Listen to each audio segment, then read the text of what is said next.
నమస్తే friends, welcome to church vlogs. నేనైతే ఇవాళ మీ ముందరికైతే బిగ్ అప్డేట్తో వచ్చేసాను అనమాట. మన Nandamuri Narasimham God of masses మన బాలయ్య గారు నటిస్తున్న ఎన్బికే 112 మూవీ అయితే మాత్రం ఎప్పుడు షూటింగ్ స్టార్ట్ అవుతుంది, అలాగే ఈ సినిమాలో క్యాస్టింగ్గా బాలయ్య గారికి ఆపోజిట్గా ఐశ్వర్య రాజేష్ గారు నటించబోతున్న విషయం మనకి రీసెంట్గా అప్డేట్ అయితే వచ్చింది. ఆమె క్యారెక్టరైజేషన్ ఎలా ఉండబోతుంది, సినిమా అయితే ఎప్పుడు రెగ్యులర్ షూటింగ్కి వెళ్ళబోతుంది, అలాగే బాలయ్య గారి హెల్త్ అప్డేట్ ఎలా ఉంది, అవన్నీ కూడా మనం ఈ వీడియోలో అయితే క్లారిటీగా మాట్లాడుకుందాం. కొత్తగా ఎవరైనా మన ఛానల్కి వస్తే మన వీడియోస్ చూడండి, మీకు నచ్చుతాయి, నచ్చినట్టయితే లైక్ చేయండి, షేర్ చేయండి, అలాగే ఛానల్ని కూడా సబ్స్క్రైబ్ చేసుకోండి. ఇక మనం డైరెక్ట్గా వీడియోలోకి వెళ్తే కనుక మన గాడ్ ఆఫ్ మాసెస్ మన నందమూరి నరసింహం బాలయ్య గారు నటిస్తున్న ఎన్బికే 111 మూవీ అయితే మాత్రం ప్రజెంట్ అయితే శరవేగంగా షూటింగ్ జరుపుకుంది. ఆల్మోస్ట్ 80-85% షూటింగ్ కంప్లీట్ చేసుకున్న ఈ సినిమా అయితే కనుక డిసెంబర్ 23-25 మధ్యలో అయితే రిలీజ్ అయ్యేదానికి ప్లానింగ్ అయితే జరిగిందనమాట. రీసెంట్గా బాలయ్య గారికి కాకినాడలో భారీ షెడ్యూల్, హ్యూజ్ ఎక్స్పెక్టేషన్స్ మధ్య జరుగుతున్న ఆ షూటింగ్లో అయితే మాత్రం గాయాలు అవడం జరిగిందనమాట, ఫైట్ యాక్షన్ సీక్వెన్స్లో. సో ఆ గాయాలు అయిన తర్వాత బాలయ్య గారికి అయితే సర్జరీ అయితే జరిగింది. ప్రజెంట్ అయితే బాలయ్య గారు రెస్ట్లో ఉన్నారనమాట. ఒక 3-4 వీక్స్ రెస్ట్ తర్వాత షూటింగ్లో అయితే పాల్గొంటారని అయితే చెప్పడం జరిగింది. సో ఆ సినిమా 111 మూవీకి అయితే సెప్టెంబర్ 1st వీక్ నుంచి రెగ్యులర్గా అయితే బాలయ్య గారు అయితే షూటింగ్లో జాయిన్ అవ్వబోతున్నారు. ఆ తర్వాత ఎన్బికే 112 మూవీ అయితే మాత్రం యాక్చువల్గా ఆగస్టు 2వ వారం నుంచి అయితే రెగ్యులర్ షూటింగ్ జరగాల్సి ఉందన్నమాట. బట్ బాలయ్య గారికి ఇలా జరగడం వల్ల ఈ సినిమా అయితే మాత్రం సెప్టెంబర్ 3rd వీక్లో కానీ అక్టోబర్ 1st వీక్ నుంచి అయితే మాత్రం రెగ్యులర్ షూటింగ్కి అయితే వెళ్ళేదానికి అవకాశాలు ఉన్నాయన్నమాట. యాక్చువల్గా బాలయ్య గారు ఈ 2 సినిమాలని ప్యారలల్గా కంప్లీట్ చేసి తర్వాత ఎన్బికే 113 మూవీకి వెళ్ళాలనుకున్నారు. బట్ ఇలాంటి అనివార్య కారణాల వల్ల ఈ సినిమాలు 2 కూడా ఒక 2-3 వీక్స్ అయితే పోస్ట్ పోన్ అయితే అయ్యాయని చెప్పాలి. బట్ రిలీజ్ డేట్లో అయితే మాత్రం ఎటువంటి చేంజ్ అయితే లేదు యాజ్ ఆఫ్ నౌ.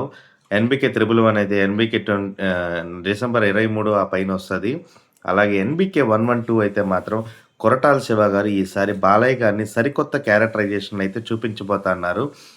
ఇప్పుడు 111లో బాలయ్య గారు మాఫియా డాన్ గాను, అలాగే 112లో కూడా సరికొత్త గెటప్లో బాలయ్య గారిని చూపించేదానికైతే కొరటాల శివ గారు ఆల్రెడీ లుక్ టెస్ట్ కూడా చేశారనమాట.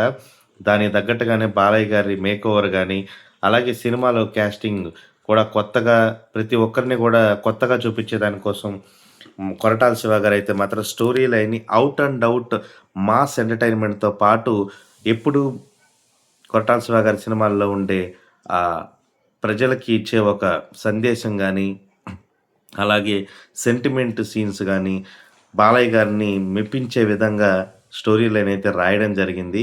సో దానికి ఏమాత్రం తగ్గకుండా ప్రేక్షకులను అలరించేదానికి కొరటాల శివ గారు గత సినిమా మనందరికీ తెలుసు దేవరాలో ఎన్టీఆర్ గారిని ఏ రేంజ్లో చూపించారు, దానికి అదే విధంగా ఏమాత్రం తగ్గకుండా కొరటాల శివ గారు వీరిద్దరు కాంబినేషన్లో సినిమా ఎప్పుడు వస్తుందని చాలామంది అయితే ఈగల్గా వెయిట్ చేశారు. అలాంటి వాళ్ళందరికీ సంతోషమైన వార్తలాగే ఎన్బికే 112 మూవీ అయితే మాత్రం రీసెంట్గా తేజస్వినిగా లోకేష్ గారి చేతుల మీదుగా క్లాప్ అయితే కొట్టడం జరిగింది. సో ఈ సినిమా మీద అయితే ఎక్స్పెక్టేషన్స్ మామూలుగా లేవబ్బా. గాడ్ ఆఫ్ మాసెస్ మరోపక్క మాస్ సినిమాలకి కేర్ ఆఫ్ అడ్రస్ అయిన కొరటాల శివ గారు వీరిద్దరు కలయికలో వస్తున్న ఈ సినిమాలో బాలయ్య గారి క్యారెక్టరైజేషన్తో పాటు క్యాస్టింగ్ నటీనటులను కూడా చాలా కొత్తగా చూపించబోతున్నారు. అలాంటి టైంలో బాలయ్య గారి సరసన ప్రతి నాయికగా ఎప్పుడు హీరోయిన్గా చేసే ఐశ్వర్య రాజేష్ ఈ సినిమాలో అయితే మాత్రం ప్రతి నాయికగా అయితే నటించబోతున్నారు.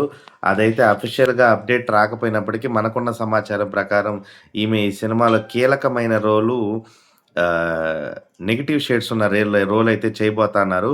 పవర్ఫుల్ క్యారెక్టరైజేషన్ అయితే ఉండబోతుందని అయితే సమాచారం అనమాట. సో దీని ద్వారా సినిమాకి ప్లస్ పాయింట్ అయ్యేదానికి అవకాశాలు ఎక్కువగా ఉన్నాయి.